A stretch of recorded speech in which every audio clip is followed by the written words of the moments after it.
Muy buenas tardes, queridos amigos de la Universidad Popular de Tres Cantos.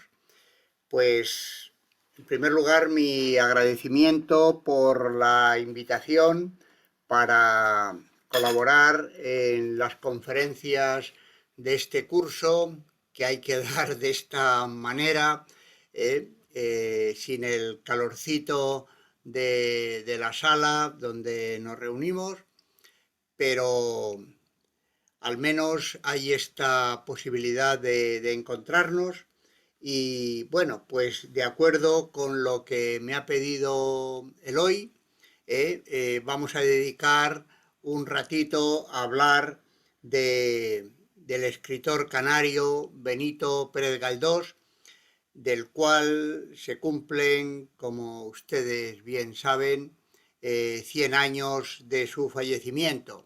Casi ya en realidad 101, puesto que falleció en la madrugada del 3 al 4 de enero de 1920. Ha sido un año poquito anómalo desde el punto de vista de lo que hubiera podido ser una gran recuperación de un clásico de nuestras letras. Hay quien ha sostenido que después de Cervantes es el novelista más potente que hemos tenido, y sin embargo, pues las circunstancias han hecho que pues su difusión, los actos que ha habido, pues han sido un poquito irregulares. Ha faltado un gran congreso de especialistas donde se hubiera podido mostrar una versión actualizada de su obra. Y bueno, pues ¿qué se va a hacer? A cambio, pues sí han salido algunas biografías que han puesto al día pues datos que no conocíamos bien de su vida. Y bueno, pues también estos últimos días ha habido un poquito de morbo, digamos, a propósito de las cartas dirigidas por él a Emilia Pardo Bazán, la gran novelista de su tiempo, mujer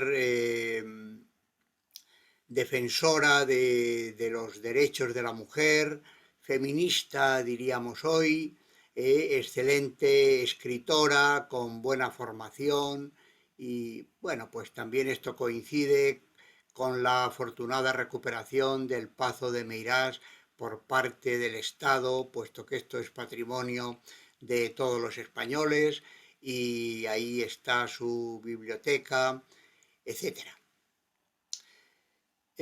Quizá ha faltado, por estas circunstancias que les digo, una referencia más explícita a los valores de la obra de este escritor canario, ¿no? A cuáles fueron sus temas, qué aportación hizo, cuáles son sus valores y qué queda para un lector del siglo XXI, que esto es realmente lo importante, puesto que lo que diferencia a los clásicos de quienes no lo son es su capacidad de traspasar las fronteras espaciotemporales de su tiempo y mostrar una dimensión universal, iba a decir, de su propia obra. De hecho, Galdós ha sido traducido a casi todas las lenguas cultas.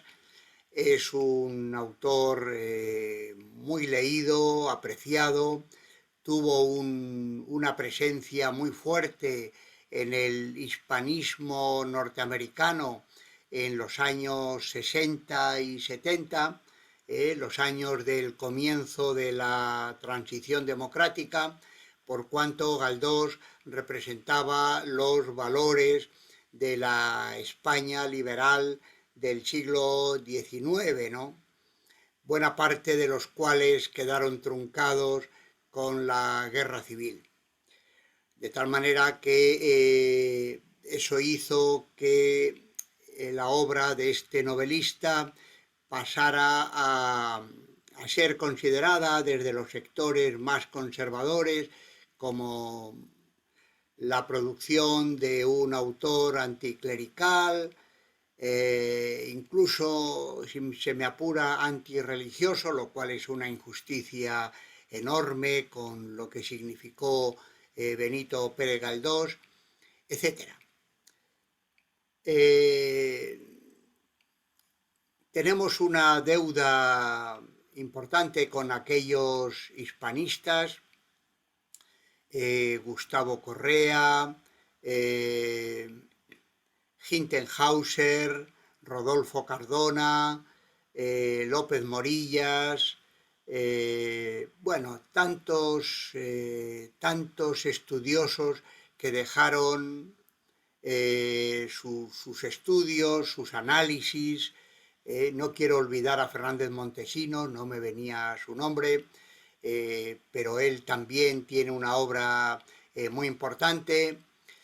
También a quienes durante esos años hicieron adaptaciones cinematográficas, y en este sentido Buñuel fue un cineasta fundamental en la recuperación de este novelista, ¿no? Desde México hizo adaptaciones que son clásicos del cine. Desde luego su Nazarín, filmada a finales de los años 50, con un Paco Rabanne potente, ¿verdad?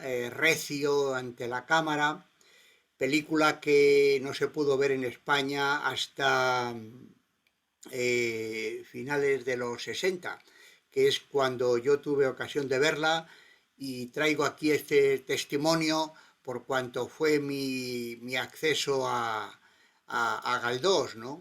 Para un estudiante de filosofía, como era yo en esos años finales, de los años 60, como digo, posteriores al Concilio Vaticano II, la obra de esta adaptación, mejor dicho, de Buñuel, pues supuso un puente formidable para acceder a la obra de este novelista. Fue un catedrático mío en Salamanca, buen conocedor de la tradición protestante, de la cultura alemana, acababa de regresar de Alemania, como tantos otros filósofos durante esos años, y pues en un seminario que teníamos de filosofía moral nos propuso recuperar pensamiento filosófico en autores no profesionales de la filosofía. Y pues como les digo, acababa de ver la adaptación de Buñuel, que me dejó impresionado, y le dije a este profesor, José María Gómez Heras, le nombro aquí porque no era muy habitual en aquellos años en que la filosofía se debatía entre los restos de la escolástica, que había sido el soporte filosófico del nacionalcatolicismo, y las propuestas de los ya conocidos como jóvenes filósofos que intentaban la renovación de la filosofía en España, saliendo a universidades europeas principalmente, tanto alemanas como inglesas y francesas, el que se propusiera o el que se hiciera una oferta a los estudiantes como esta que nos hizo este profesor José María Gómez Heras, ¿no? De recuperación de pensamiento filosófico en autores no profesionales de la filosofía. Y yo le dije, yo, Galdós. Y así empezó mi lectura, de la cual surgió la tesis de licenciatura entonces, y luego más tarde la tesis doctoral, que tuve ocasión de defender en la Universidad de Salamanca en 1977, que está publicada por el Cabildo de Las Palmas de Gran Canaria y la propia Universidad de Salamanca, bajo el nombre de Hombre, Sociedad y Religión en la novelística de Galdós. Bueno, les traigo a colación estos pequeños detalles biográficos porque en esos años no era tan fácil, desde España me refiero, la recuperación de Galdós. Había otros novelistas que tenían más caché, si se puede decir así, intelectual. Desde luego Clarín, que era catedrático, había sido catedrático de derecho natural, diríamos hoy, ¿no? El propio Valera, que tiene una obra teórica sobre la novela muy importante. Y sin embargo, pues Galdós había quedado ahí un poquito relegado, quizá por los juicios emitidos por los 98istas. Ustedes recuerdan bien el descalificativo de Valle Inclán a propósito de Galdós Garbancero, y tenemos conocimiento también de otros juicios no muy positivos del propio Baroja. Ambiguo se mostró Unamuno. Por un lado le escribió a sus amigos alemanes diciéndoles: no creo que tengan un Galdós como nosotros, ¿no? Y sin embargo, pues luego tuvo su distancia con el escritor de la generación anterior, quizá también pues por esta típica relación entre escritores y personas de dos generaciones que siguen una a la otra, ¿no? Donde la generación joven pues tiene que marcar distancias con la generación mayor, tratando de significar cuáles son sus diferencias, ¿no? Y en este sentido, pues esta generación, como les digo, pues tuvo una posición no muy clara y hay que decirlo también, no muy justa con Galdós, ¿no?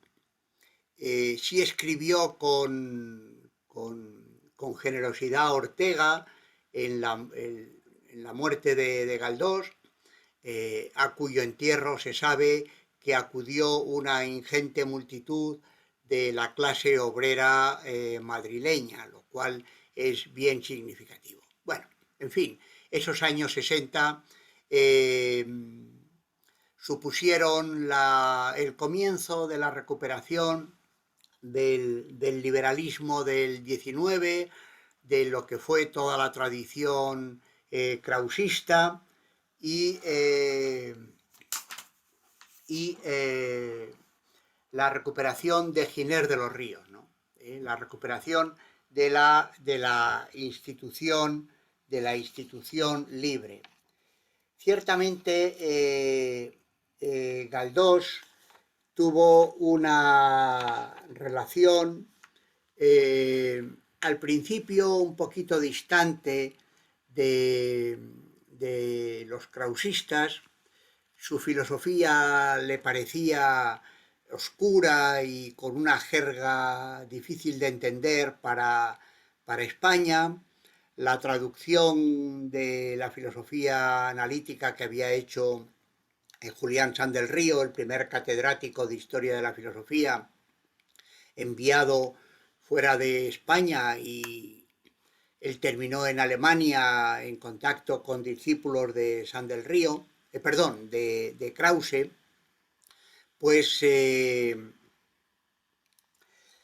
no hacía muy favorable, no hacía apetecible la lectura de esta filosofía tan ajena a la lengua española y a los gustos españoles. Lo cierto es que a lo largo del tiempo y de los años se fue produciendo un acercamiento muy intenso entre las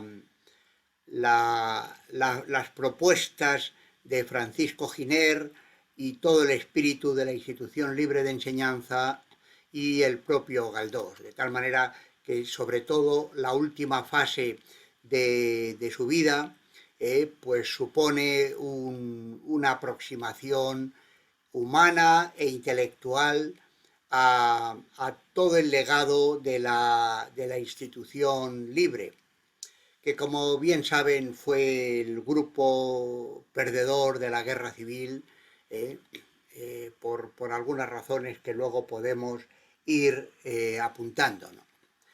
La, la última relación que tuvo Galdós con una señora llamada Teodosia Gandarias era una persona próxima también al espíritu institucionista. De ella, Sebastián de la Nuez ha recuperado algunas cartas muy significativas. Tengo aquí una de ellas donde le dice: no te achiques, don Francisco Giner, el padre de la pedagogía, el maestro de maestros, se vería muy honrado si te conociera. En ti vería una sin igual domadora de pueblos, le dice Galdós a Teodosia Gandaria, con más méritos que nadie, porque tú haces lo que haces desinteresadamente. Perteneces al orden de los seres ejemplares que practican el magisterio por espíritu de generosidad, de humanidad y por el culto de las letras, y que no aspiran a otro premio que el reconocimiento de las personas a las que se dirige su acción, ¿no? Y así otras cartas que muestran, como digo, esta aproximación de Galdós a Giner, que en el fondo es lo que nos une a Giner, Galdós y la Universidad Popular de Tres Cantos, heredera de toda esta tradición a través de la figura tan querida de Carmen de Michelena. Bueno, pues este escritor, nacido en Las Palmas de Gran Canaria, hijo de un militar de corte liberal que había luchado contra Napoleón, hijo también de una señora más bien conservadora, nieto de un secretario de la Inquisición, puesto que se sabe que la Inquisición, aunque levemente, tuvo una duración hasta entrado el siglo XIX. Se formó en un colegio en Las Palmas, el Colegio de San Agustín, que era un colegio liberal, que tenía un gran aprecio por la cultura clásica y donde tuvo de profesor a un clérigo, Graciliano Afonso, no Alfonso, Afonso, que había estado exiliado en América y que a su regreso pues se dedicó a la docencia en este colegio. Parece ser que era un colegio que practicaba ya una pedagogía activa. Estamos hablando de la mitad de los 50 aproximadamente, y eso hizo que Galdós ya hiciera algunos pequeños pinitos en las letras, también en el dibujo, hizo alguna maqueta interesante y que también pues tuviera un gusto por la música, ¿no? Todo esto es interesante para mostrar, ¿verdad?, la enorme sensibilidad de este escritor, que en 1862, pues obtenido el título de bachiller por el único instituto que había en las Canarias, que era el Instituto de la Laguna, emprendió viaje hacia Madrid, que era un viaje largo. En aquel tiempo había que llegar a Cádiz y luego cruzar media península, ¿no? Su objetivo era estudiar Derecho y probablemente esto le sirvió para conocer a algunos de los krausistas que se acababan de incorporar a la universidad, el propio Giner de los Ríos, que había venido desde Granada a estudiar el doctorado en Madrid, pero sobre todo los estudiantes de preparatoria del Derecho tenían la posibilidad de cursar algunas asignaturas de la Facultad de Letras. Y Galdós tuvo la fortuna de tener dos maestros muy importantes, muy importantes. Uno fue Fernando de Castro. Fernando de Castro era el catedrático de historia dentro de la orientación krausista, que iba virando poco a poco hacia esta orientación más institucionista. Algunos lo han denominado krauso-institucionismo, otros con otras denominaciones, ¿no? Krauso-positivismo han utilizado, en fin. Iban abandonando un poquito lo más duro de la filosofía idealista para aproximarse a las ciencias sociales, a las ciencias naturales y a la historia, ¿no? Bueno, este viraje fue ya bastante claro a lo largo de los años 70, dio lugar a debates muy importantes en el Ateneo y en ellos se formaría Galdós. Bueno, pues con Fernando de Castro, Galdós aprendió cómo aproximarse a la historia y el valor de la historia, que es uno de los puntos a los que me quiero referir en esta lección. El otro profesor fue Alfredo Adolfo Camus, suele decirse así, un cordobés de origen francés, que era el catedrático de literatura latina, que les influyó enormemente y reforzó el aprecio que ya tenía por la cultura clásica y que había comenzado en este colegio de San Agustín de las Palmas, como les acabo de referir, ¿no? Bueno, Alfredo Adolfo Camus, además de darles un curso sobre literatura latina, cultura que va a tener una presencia en la obra de Galdós muy importante, sobre todo en la última fase de su vida, dio también una serie de conferencias sobre el Renacimiento español. Y esta es la otra gran beta de Galdós, su conexión con la tradición humanista, con los filólogos del Renacimiento, con la herencia de Luis Vives y su apuesta por la concordia y por la renovación del cristianismo, al que se acusaba de estar excesivamente vertido hacia el ritualismo y hacia el formalismo externo, y haber abandonado las grandes virtudes y los grandes valores del Evangelio y del Sermón de la Montaña. Esta va a ser también una beta importantísima de la obra de Galdós, ¿no?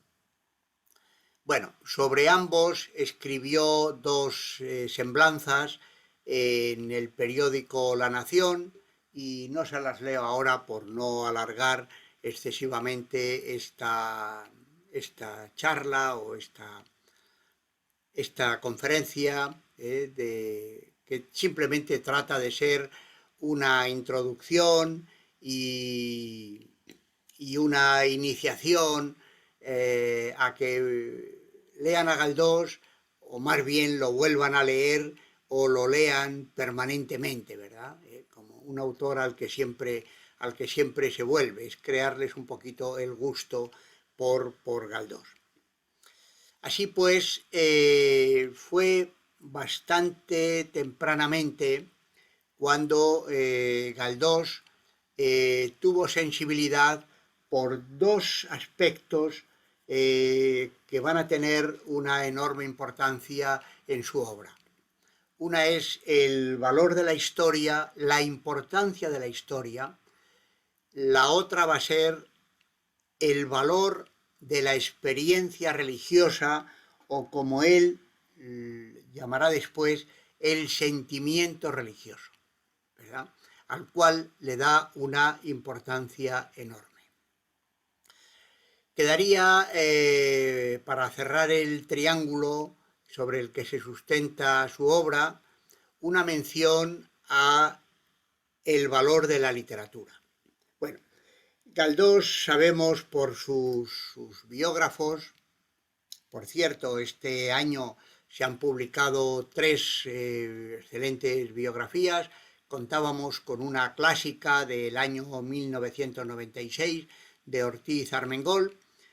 Ahora ha escrito una muy buena biografía Francisco Cánovas, y otra biografía que ha sido premio comillas, obra de Yolanda Arencibia, que ostenta la cátedra Pérez Galdós en la Universidad de Las Palmas de Gran Canaria, y que ha tenido una presencia enorme en la Casa Museo, que tiene su sede en la propia casa donde naciera Galdós, ¿verdad? Desde mitad de los 60, y desde que luego ya se comenzaran los congresos internacionales a comienzos de los 70. El periodo al que me he referido antes en relación con la primera recepción de Galdós allí en esos años de la transición, que como les digo no fue fácil, y les recuerdo ahora que a quienes pusieron en marcha la Casa Museo Pérez Galdós es el poco menos que se les acusó de herejía por hacer un museo de una persona a la que se le consideraba enemigo de la Iglesia, ¿no? Y estaba ubicado entre los malos novelistas malos o malos novelistas, ¿eh? E incluso su amigo Menéndez Pelayo ya le había colocado entre los heterodoxos españoles, ¿no? Sin embargo, luego respondió al discurso de ingreso en la academia cuando lo leyó Galdós en 1897, ¿no? Bueno, pues como les digo, estos dos pivotes los tuvo claros bastante tempranamente Galdós. Como les decía, el ángulo que cierra el sustento de la obra de Galdós es el valor de la literatura.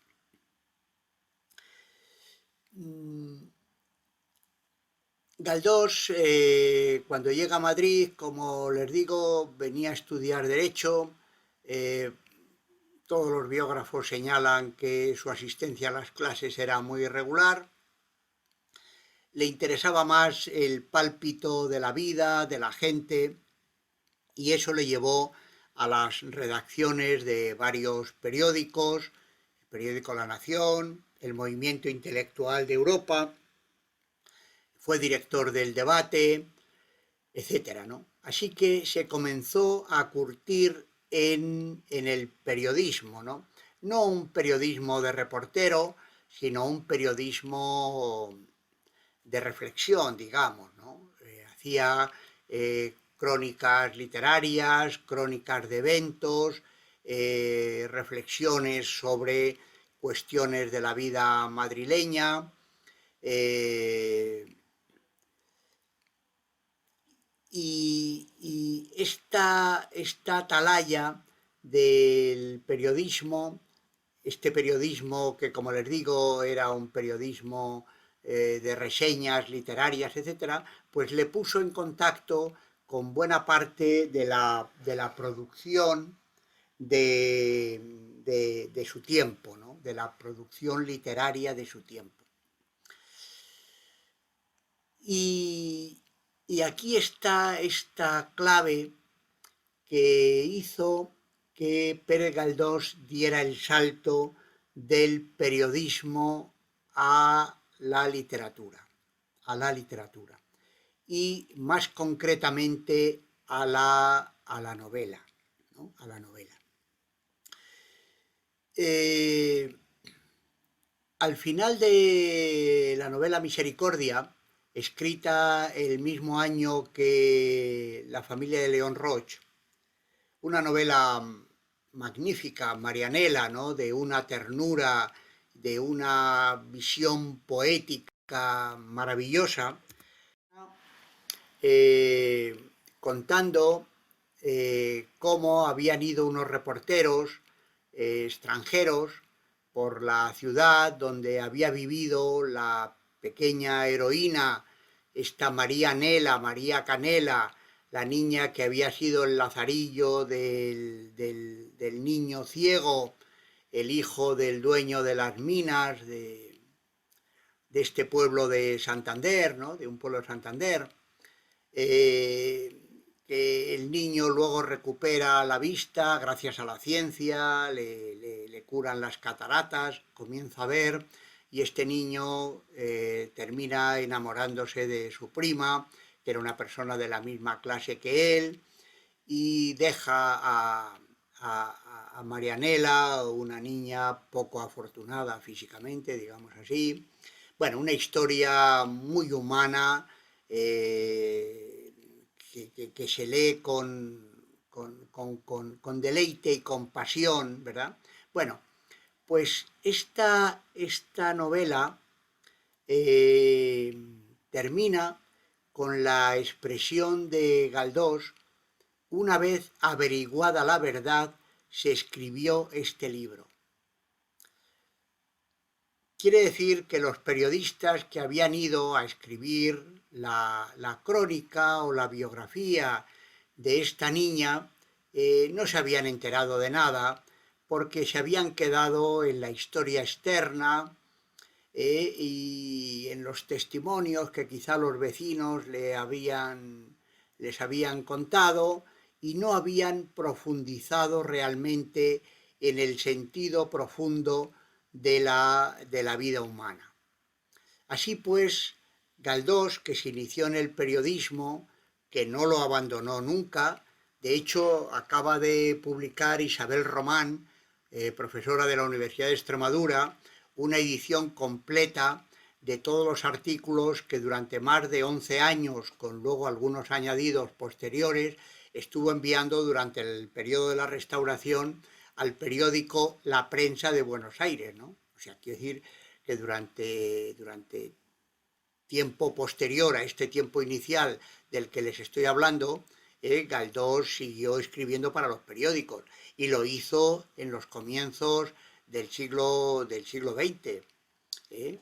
Incluso hasta algún periódico agrícola, ¿no? Colaboró en revistas de los jóvenes 98istas. Así que esta vocación, iba a decir así, de estar atento a la vida cotidiana, al pulso cotidiano, no lo olvidó nunca. Pero se dio cuenta de que al periodismo le faltaba el vigor que tiene la literatura. ¿Cómo le vino eso? Muy brevemente, ¿no? Muy brevemente, puesto que esto sería casi tema para un curso, ¿no?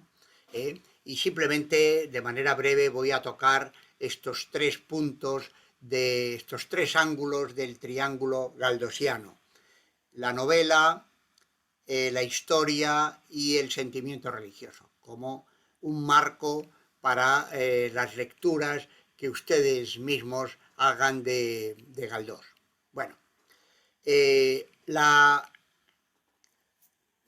novela había tenido, como saben, un nacimiento brillante en España.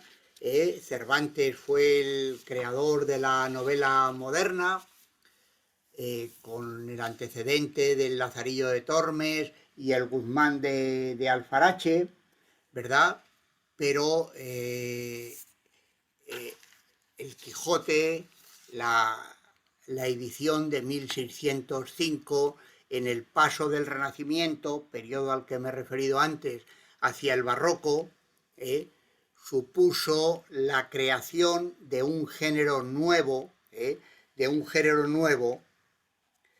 que ha terminado o terminó por convertirse en un género privilegiado para explorar la función que el tiempo cumple en la construcción de la vida humana, tanto en su dimensión individual como social. Eh, Don Quijote, la novela de Don Quijote es la expresión del héroe que no se ha dado cuenta de que ha pasado el tiempo y que no puede llevar a cabo, tal como él había leído en los libros de caballería, los viejos ideales, ¿verdad? Así que la novela nació como una denuncia de la falta de conciencia del paso del tiempo, ¿no? Es decir, de, del anacronismo, ¿no? Lo que vale en un tiempo no vale en otro, ¿no? En español tenemos el concepto de mudanza como término fuerte, que va mucho más allá de la idea del paso del tiempo, que es una expresión que se refiere solamente a una dimensión externa. En cambio, la mudanza significa hasta cambiar de piel, es decir, ¿no? Hasta la modificación de lo profundo del sentido de la vida humana. Bueno, pues Galdós ha sido tenido por el gran cervantista, ahora les mencionaré una cita de Menéndez Pelayo de su discurso de respuesta al discurso de Galdós de entrada en la academia, y Menéndez Pelayo, con buen sentido, asoció Galdós a Cervantes, ¿verdad? Porque, en definitiva, Galdós lo que aprendió rápidamente es que no basta con describir la realidad de la vida, sino que es preciso acceder a la verdad de la vida. Y eso significa adentrarse en la profundidad con un sexto sentido, meter la realidad en una especie de probeta o de tubo de ensayo, rehacerla y darla en forma estética, ¿no? De tal manera que la novela es reflejo de la vida, pero no es un reflejo como el de un simple espejo. Es un reflejo que conlleva una reinterpretación, ¿no? ¿Cómo adquieren esta cualidad los escritores y los clásicos? Esa es una buena pregunta para la que no hay respuesta, ¿no? Suelo decir que el Quijote podría no haberse escrito, pero ya que se escribió, realmente solo se pudo escribir en ese paso del Renacimiento al Barroco. Esto necesitaría una explicación complementaria que no ha lugar ahora, ¿no? Y Cervantes tuvo esa genialidad. De hecho, fue calificado como inventor por José María Asensio, un académico español del siglo XIX. Y Javier Blasco, un catedrático de Valladolid, tiene un libro titulado Cervantes, raro inventor, ¿no? Porque fue una genialidad. Fue una genialidad mostrar con un género narrativo en qué consiste la experiencia del tiempo. Porque hasta ese momento la filosofía era un saber, ¿verdad?, que operaba con definiciones, porque se consideraba que el ser era una realidad estable y que el paso del tiempo era una cuestión accidental, que lo sustancial permanecía. Pero la experiencia de comienzo del 17 es justamente la idea de que las cosas son tiempo. O sea, que la sustancia de las cosas son tiempo. Y por consiguiente, para conocerla realmente, lo que hay que hacer es describirla desde el principio hasta el final. Así que la novela es un género que cuenta una historia que refleja la historia.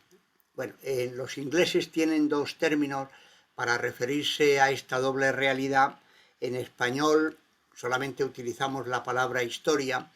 Ellos tienen la denominación history and story, ¿no? Story es lo que nosotros llamamos narración o cuento o algo así, ¿no?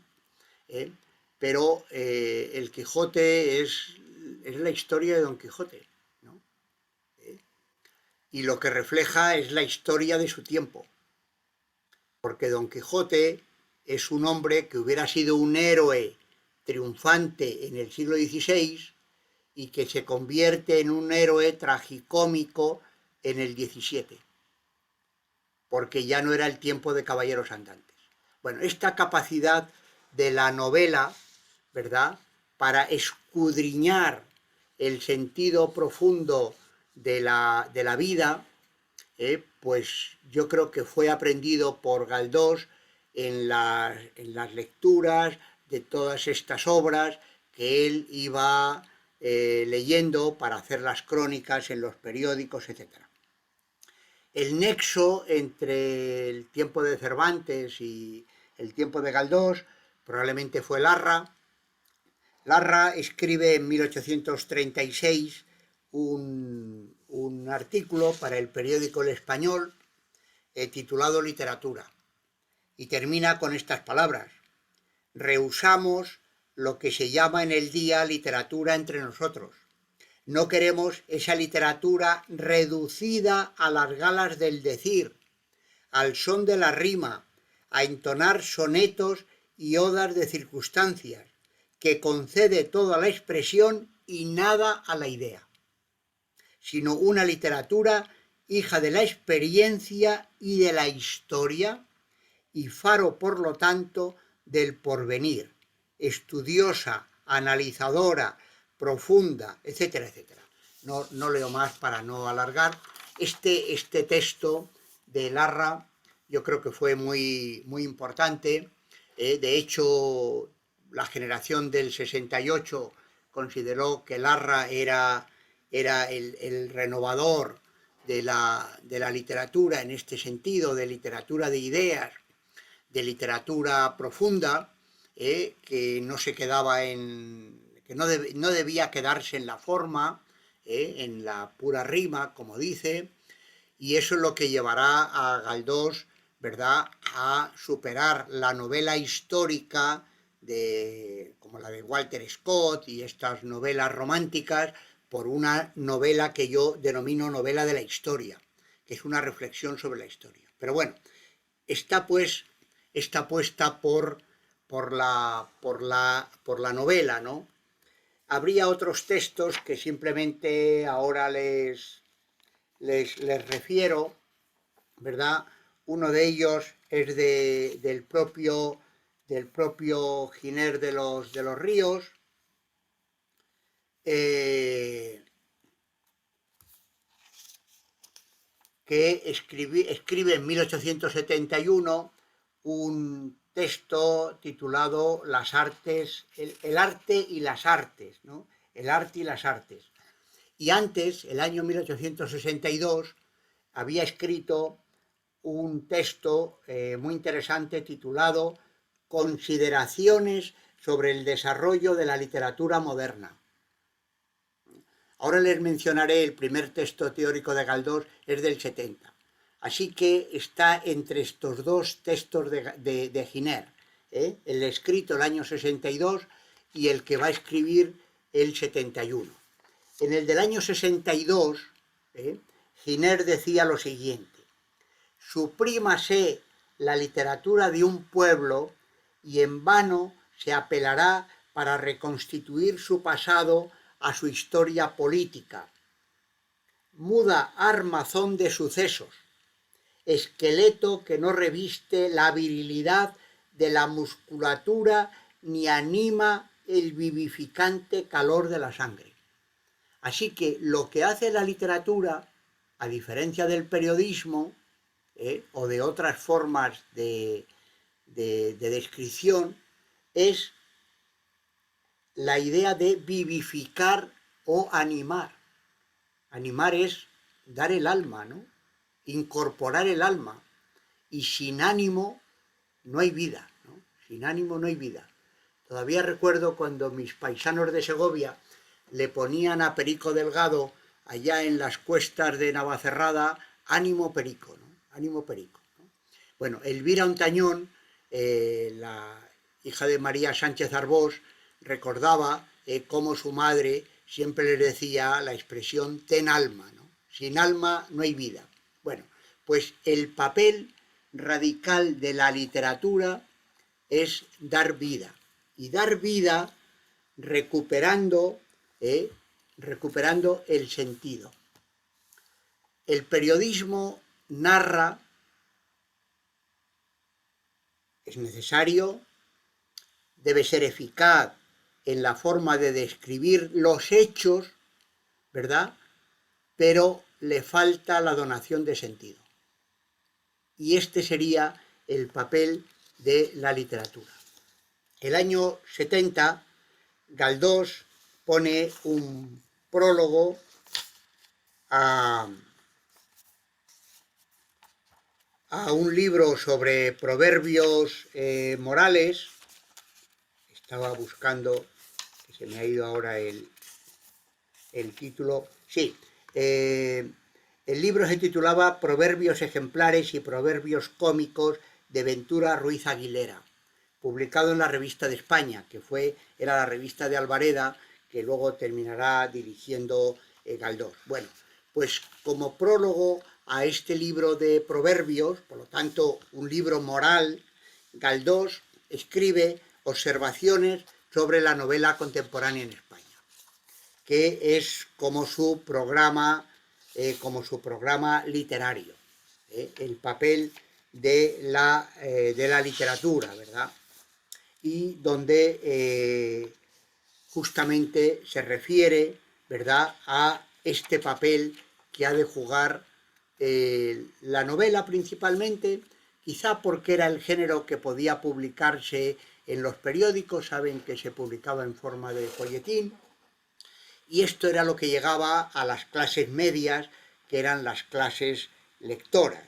Así que la novela venía a ser un instrumento para construir las clases medias como base de la construcción de la nación, que es el núcleo, ¿verdad?, al cual conducen esos tres ángulos del triángulo al que me acabo de referir, ¿no? La nación con personas dentro, claro, no simplemente como estructura estatal o estructura puramente burocrática, ¿no? Nación en el sentido de la patria donde hemos nacido, ¿no? Nación viene de nascere, del nacimiento, de donde tenemos en común las costumbres, la lengua, la religión, o todo esto, ¿no? Bueno.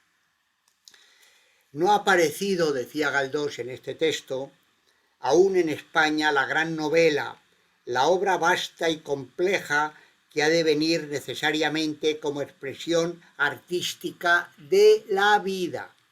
Expresión artística de la vida, ¿verdad? Y viene a decir que las circunstancias no han sido favorables, y se trata de crear ese género. Como saben, pues, Galdós fue el gran, ¿verdad?, el gran creador de la novela a partir prácticamente de este momento. No quiero dejar, para completar un poquito este primer punto, decir que el segundo gran texto donde Galdós expone sus ideas es un texto de 27 años después, cuando ingresa en la Academia de la Lengua y pronuncia su discurso, La sociedad como materia novelable, la sociedad como materia novelable, al cual respondió, como antes les decía, Marcelino Menéndez Pelayo, ¿no? Un hombre enorme de nuestras letras, de ideología distante de Galdós y sin embargo amigos de tantas tertulias en Santander, como lo fue también con Pereda, que era un carlista confeso, con quien tuvo un debate epistolar apasionado después de la publicación de Gloria, que es una novela donde Galdós describe la relación entre un judío, Daniel Morton, y Gloria, qué mejor nombre para esta católica, ¿verdad? Y donde Galdós defiende la libertad de cultos frente a Pereda, que defiende la idea del catolicismo como la esencia de España, etcétera, ¿no? Bueno, pues como les digo, Menéndez Pelayo, a pesar de las distancias ideológicas, le respondió y tuvo el acierto, en mi opinión, de mostrar que Galdós era el Cervantes del siglo XIX, en tanto en cuanto era el escritor que había captado lo esencial de la historia de España, ¿no? Bueno, así pues, este es un punto importantísimo, ¿no? El papel esencial de la literatura en la conformación de la sociedad. Es decir, una función insustituible. Bueno, hablamos de las cosas que hoy son útiles y que no son útiles, y parece que las letras son un adorno o el arte es un adorno, y nada más injusto y nada más lejos. Es decir, porque estos saberes son los que nos proporcionan, ¿verdad?, el sentido de la vida. Y lo hacen con un sustento en los hechos, pero sin quedarse en los hechos. Si se busca el sentido de la vida sin el aprecio por los hechos, podemos caer en el delirio. Si nos quedamos en los hechos, nuestra vida se convierte en una realidad puramente mecánica, puramente funcional, y deja de ser vida humana. Esto es lo que diferencia, ¿verdad?, el paso del tiempo, como antes decíamos, del sentido de la realidad y de la búsqueda del sentido, en tanto en cuanto los seres humanos proyectamos sobre la realidad nuestra visión de la misma. Y esto es lo que hace la vida humana rica y problemática. Puesto que si fuéramos simplemente una cuestión mecánica, como se creía todavía en el siglo XVII, que los brutos, es decir, los animales, eran poco menos que máquinas, pues entonces no habría problema. Nos regiríamos simplemente por los instintos, y trataríamos de satisfacerlos y no tendríamos que inventar nada o de crear nada. Y sin embargo, la vida humana es creación. Eso es lo que muestra radicalmente la literatura. Y la novela, en relación con lo que antes decíamos de Galdós, y paso un poquito al segundo punto, que es el de la historia, el sentido de la vida no puede ser anacrónico. Tenemos que tener en cuenta lo que Cervantes pensaba, o los grandes clásicos, pero no son contemporáneos nuestros. Quiero decir que cada época tiene, por decirlo así, su propia racionalidad, ¿no? Y esto es lo que Galdós descubre prontamente.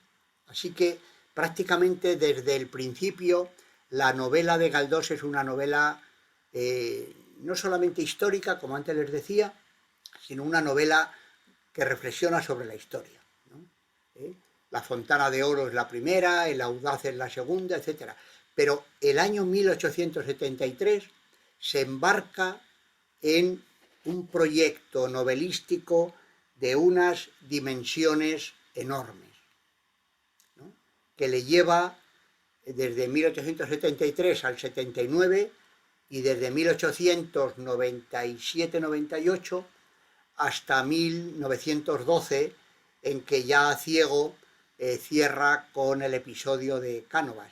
46 novelas dedica Galdós al análisis de la historia del siglo XIX, ¿no? Bueno, para él era fundamental. No se puede vivir el presente sin haber completado el pasado, ¿no?, sin haber completado el pasado. Bueno, pues este es el segundo de los ángulos de Galdós. el sentido de la historia. Ha sido una excelente lectora de Galdós. María Zambrano, probablemente una de las mejores lectores de Galdós, quien en un artículo publicado en la revista Hora de España, en plena guerra civil, que era un comentario sobre la novela Misericordia, con la que terminaré un poquito esta exposición, señalaba las consecuencias trágicas que tiene para una colectividad lo que ella llamaba la deficiente asimilación del pasado, ¿verdad? Me ha parecido de una lucidez enorme esta apreciación de María Zambrano en relación con Galdós, ¿no? ¿Qué sucede cuando no hay una correcta asimilación del pasado? Lo estamos observando en determinados grupos en estos momentos, pues que se cae en un anacronismo, ¿no? Que no se tiene en cuenta el paso del tiempo y la evolución de los acontecimientos, no tanto de los hechos cuanto los acontecimientos, puesto que los acontecimientos ya son hechos transidos de sentido, ¿verdad? Bueno, pues cuando no hay una correcta asimilación del pasado, como le pasó a Don Quijote, que quería seguir siendo caballero andante un siglo después de que hubieran desaparecido los caballeros andantes, pues introducen anacronismos muy peligrosos, porque esos anacronismos, al quedar fuera de la evolución de la historia, dice Zambrano, se fosilizan, ¿verdad? Se vuelven como una corteza seca, que cuales trombos en las venas de la historia impiden la correcta circulación de la sangre, es decir, del propio devenir de los acontecimientos, ¿no? Entonces, pues esto lo estamos viendo en nuestros días. Hay personas que hablan de una España esencial, que nunca ha existido, o de una España que pertenece a otro tiempo, ¿no? Cuando se identifica que solamente se puede ser español de una determinada manera y no de muchas, ¿no? Solo de una manera y no de muchas, ¿no? O sea que lo que introduce el aprecio por la historia es a su vez el aprecio por la diversidad. De tal manera que, por decirlo con la expresión de un libro de Luis de Zulueta, uno de estos grandes pedagogos de la institución, él lo tituló Elogio de la diversidad,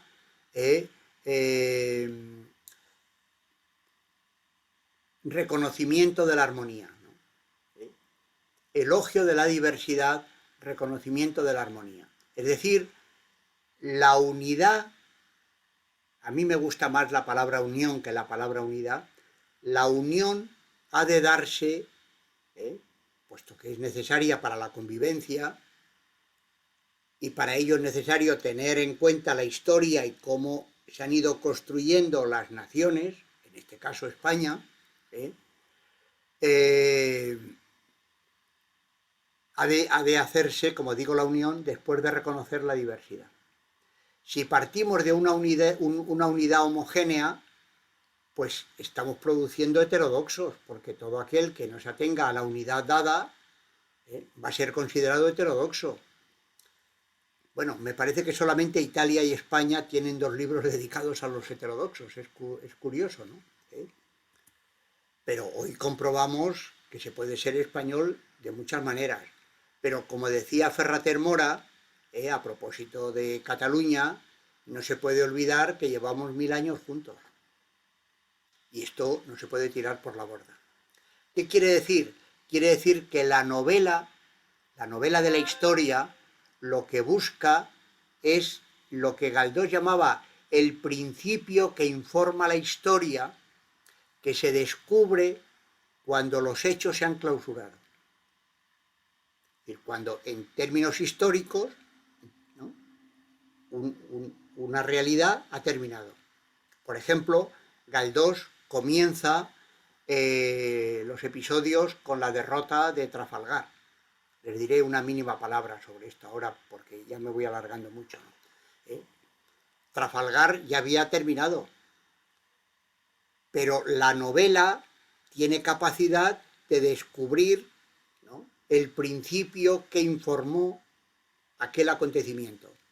Los hechos ya quedaron atrás, no se pueden cambiar, pero el principio que lo informó sí debe ser objeto de reflexión en el futuro.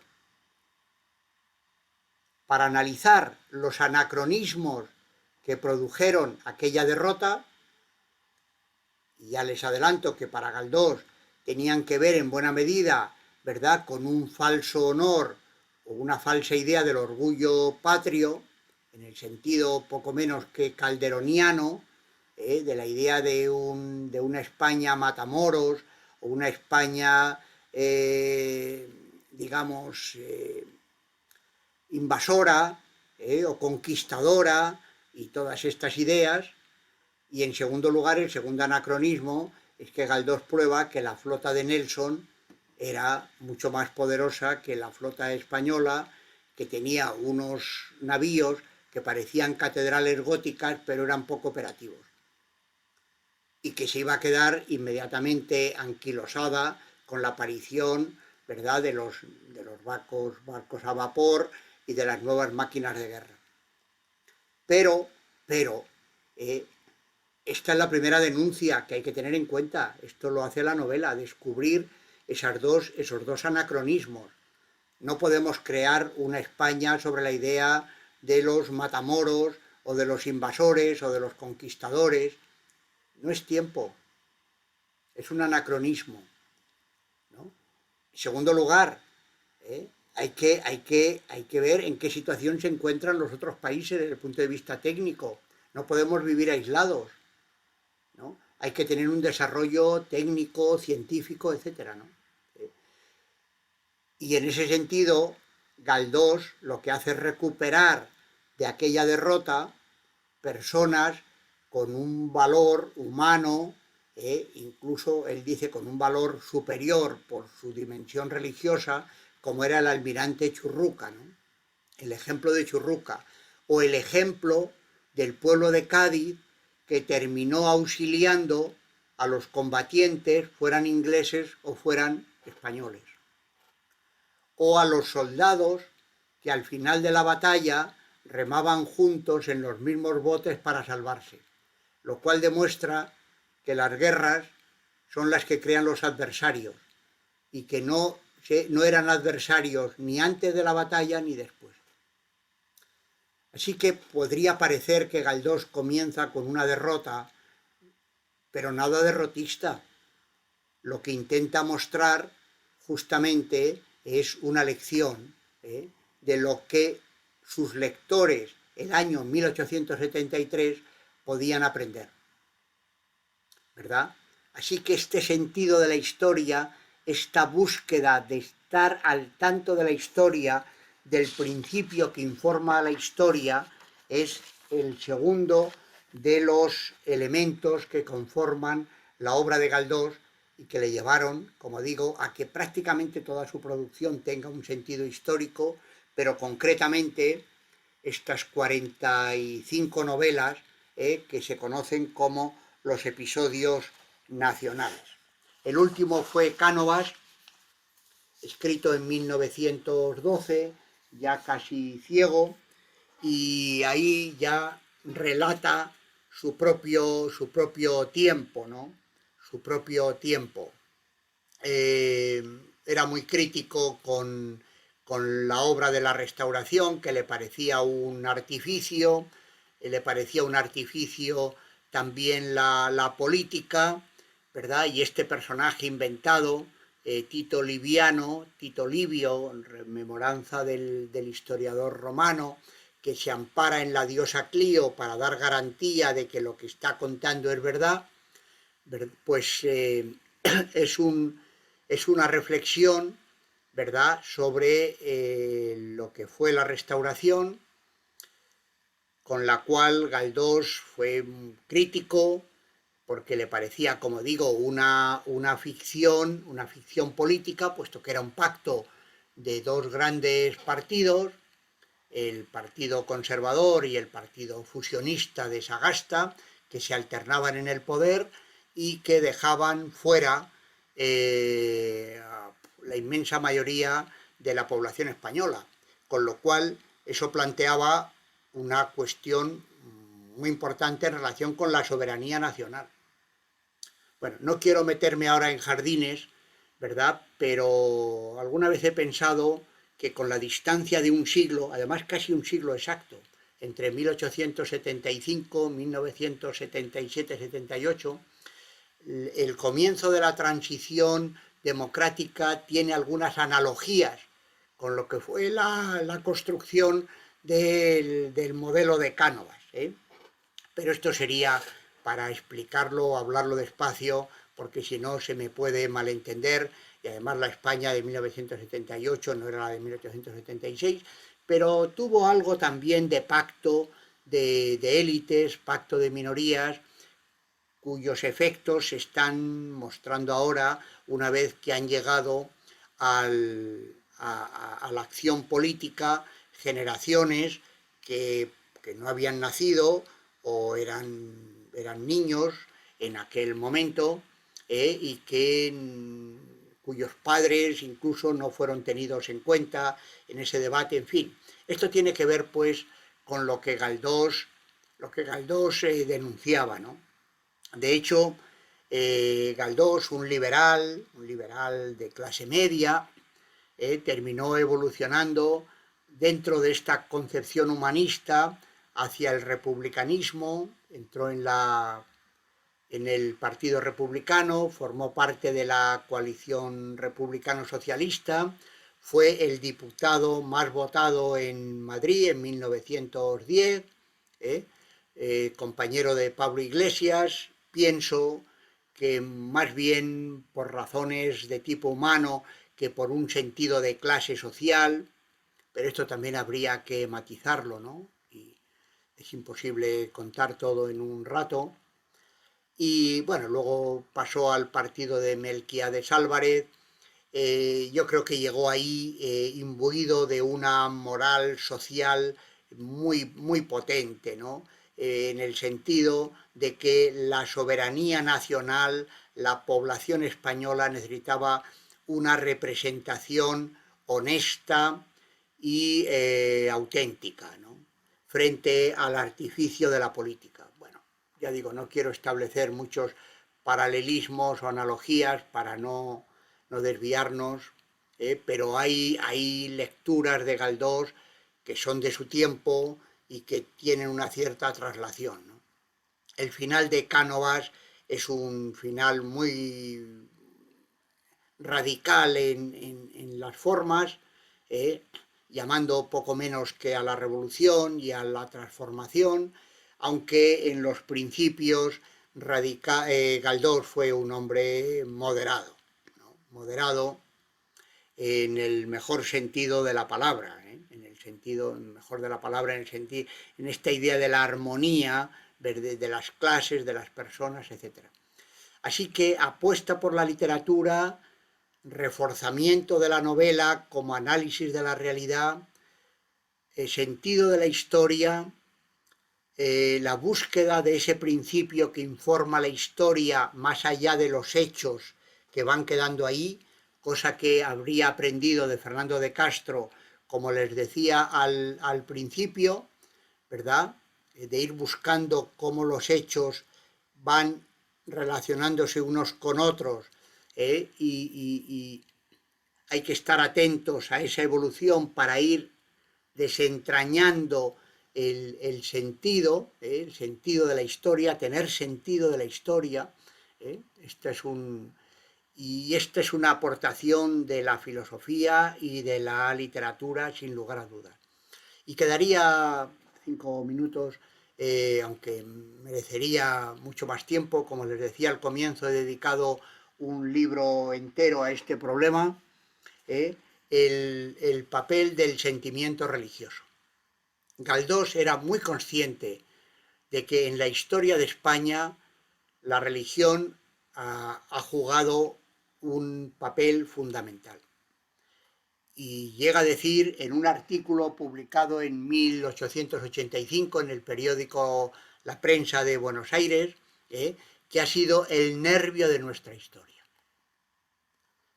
La cuestión ¿es posible rescatar ese nervio de la historia, lo mejor del sentimiento religioso, sin que este sentimiento venga a ser la base de una concepción teocrática y absolutista del poder?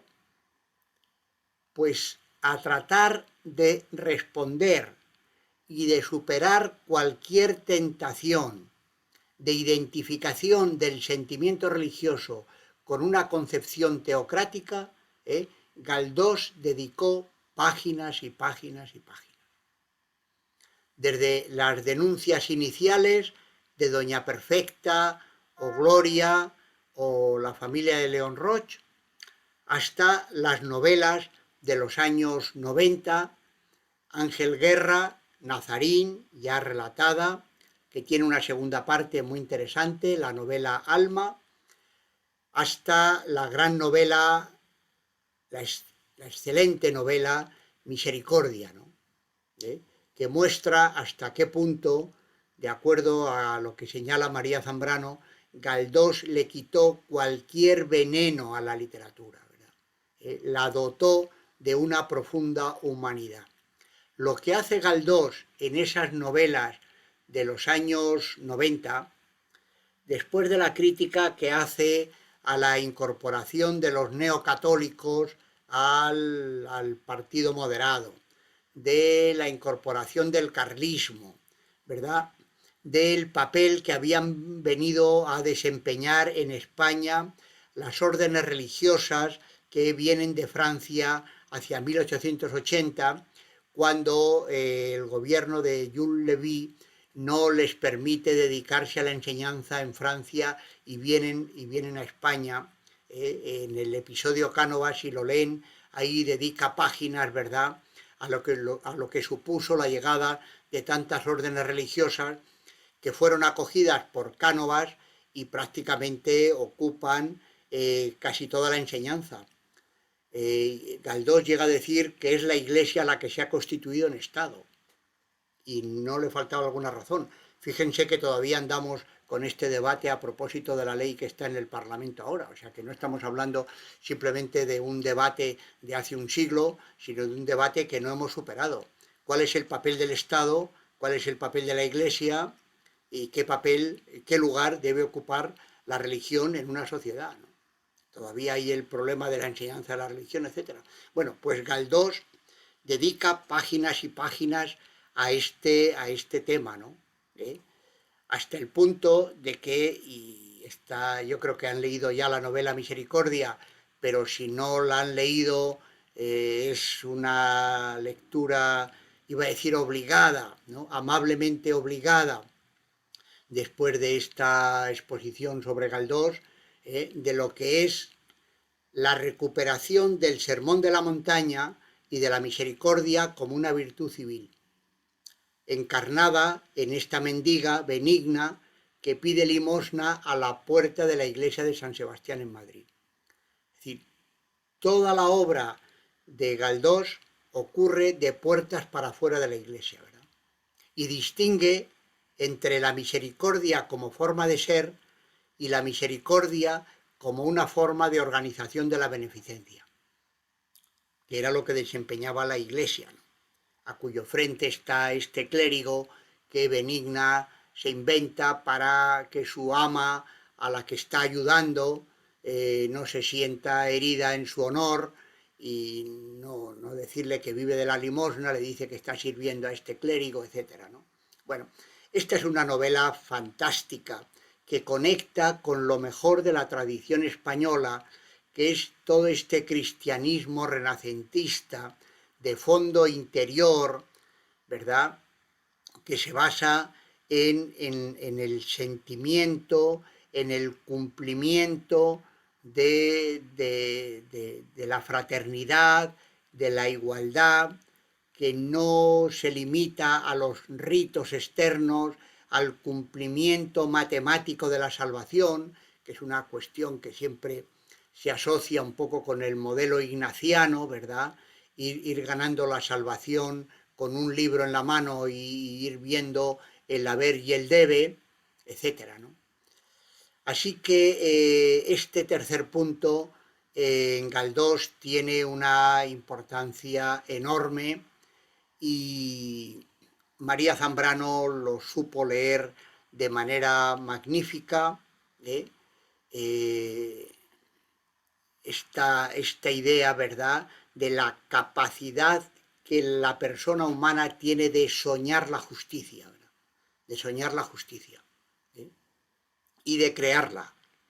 Hay un personaje en la novela que es el Moro Almudena, un personaje de moro, o sea, marroquí, de religión hebrea, que muestra con benigna la presencia del Dios universal. Bueno, todo esto lo tengo estudiado ahí en un libro entero, es difícil de resumir ahora, ¿verdad?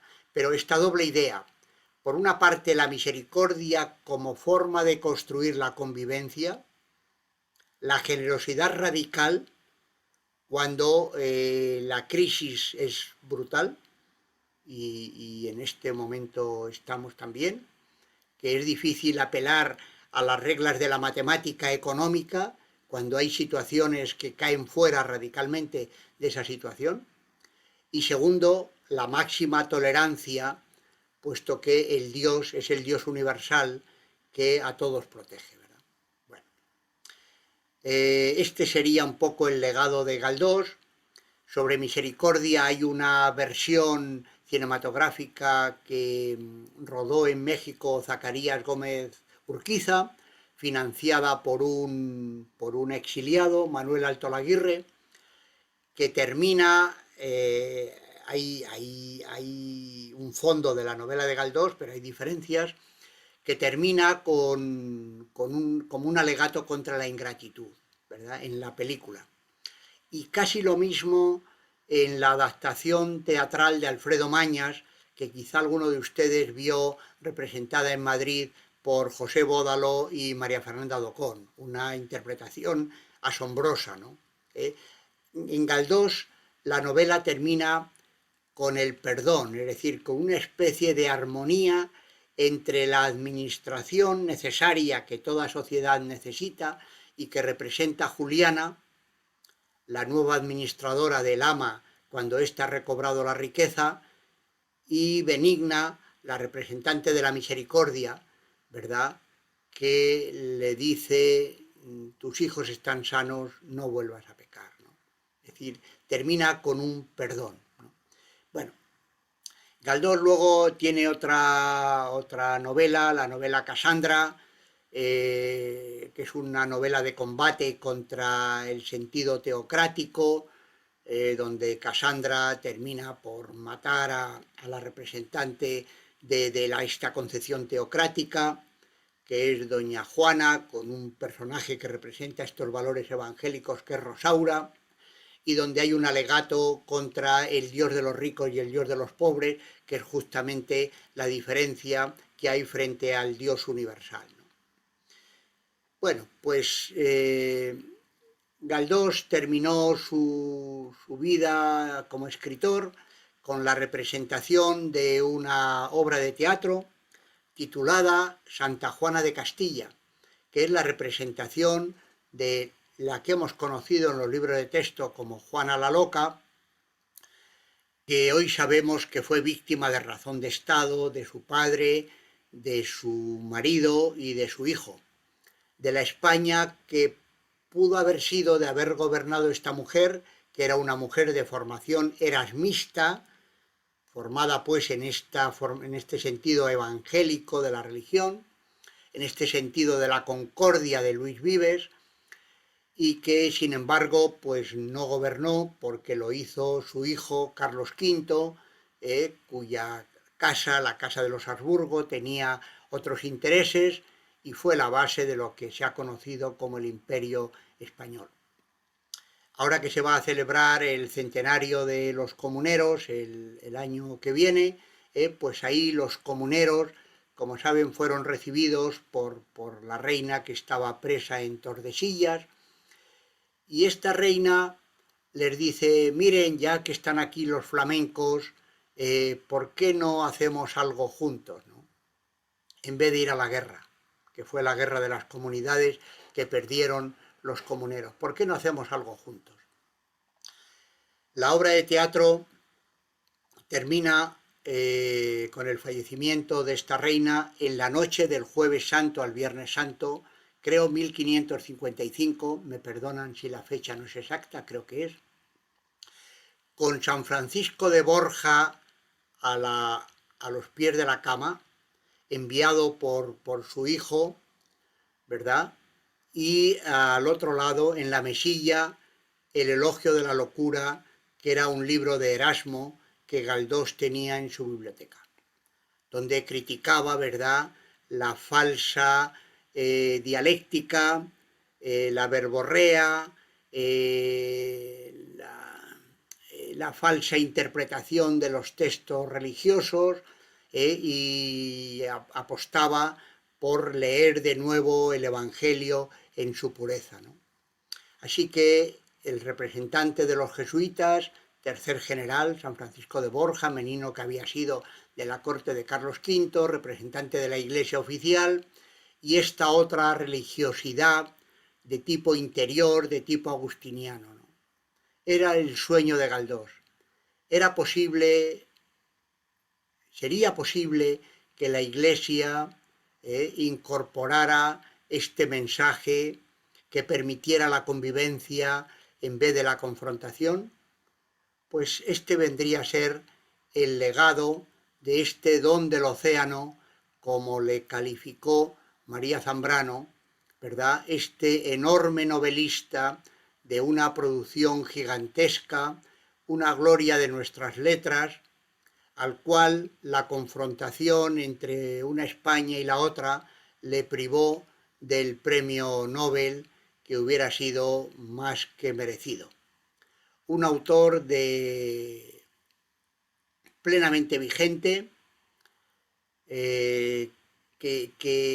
cuya lectura siempre nos lleva a descubrir claves de la vida humana, del ser humano, del sentido de la vida, y sirva esta pequeña intervención para animarles de nuevo a leer a Galdós y a que todos lo hagamos, porque realmente merece la pena y uno se siente congratulado, ¿verdad?, con la especie humana y con este sentido verdaderamente patriótico, en el mejor sentido, sin fraudes, sin